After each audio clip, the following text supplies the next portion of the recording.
আর এখনকার নারীরা এর কোরআন বুঝে না, কোরআন জানে না।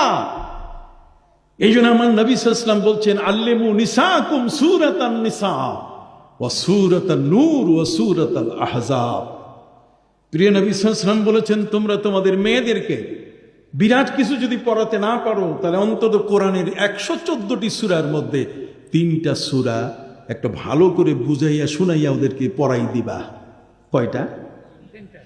সবাই একটু কথা বলেন, আমি খুশি হব। কয়টা?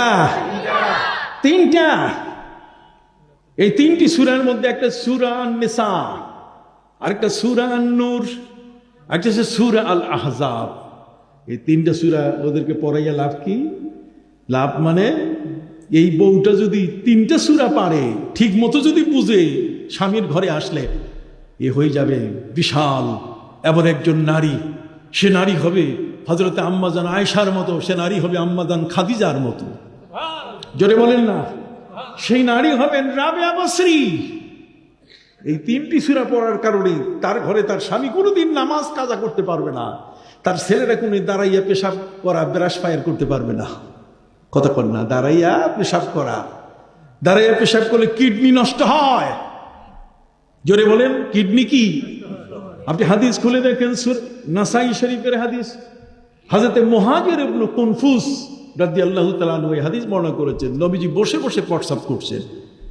এখন 2 জন অমুসলিম তারা একে অপরের সাথে, অথবা নবমুসলিম নতুন করে ইসলাম গ্রহণ করেছেন, তার একজনকে ঠেলা দিয়ে বলে, কই উনজুর ইলাইহি তাবুলু ইয়াবুলু কামা তাবুলুল মারআতু। মহিলারা যেমন বসে পেশাব করে, মুহাম্মদ সাল্লাল্লাহু আলাইহি ওয়াসাল্লাম বসে পেশাব করতেছেন ওইভাবে। নবী করিম সাল্লাল্লাহু আলাইহি ওয়াসাল্লাম তার ইস্তেনজা সবকিছু শেষ করে তিনি দাঁড়িয়ে বলেন, দাঁড়াও, এই বসে পেশাব করাই হলো সভ্যতা, এটাই হলো আদব। কতক্ষণ না, এটাই হলো লজ্জা, এটাই হলো কি? আর নির্লজ্জা যেগুলো, এগুলো কুত্তার মতো ঠ্যাং উঠিয়ে পেশাব করে। কতক্ষণ না, যেগুলো কি নাই লাজ শরম, এগুলো কথা বলে না। এই তোমরা কি দাঁড়ায় পেশাব করবা? হবে হাত উঠাও দেখি, ওটা হাত উঠাও। হ্যাঁ, খবরদার দাঁড়াইয়া পেশাব করবো না কোনো সময়। এটা পা যদি রগে আটকে যায় সেটা ভিন্ন জিনিস, আল্লাহ মাফ করুন।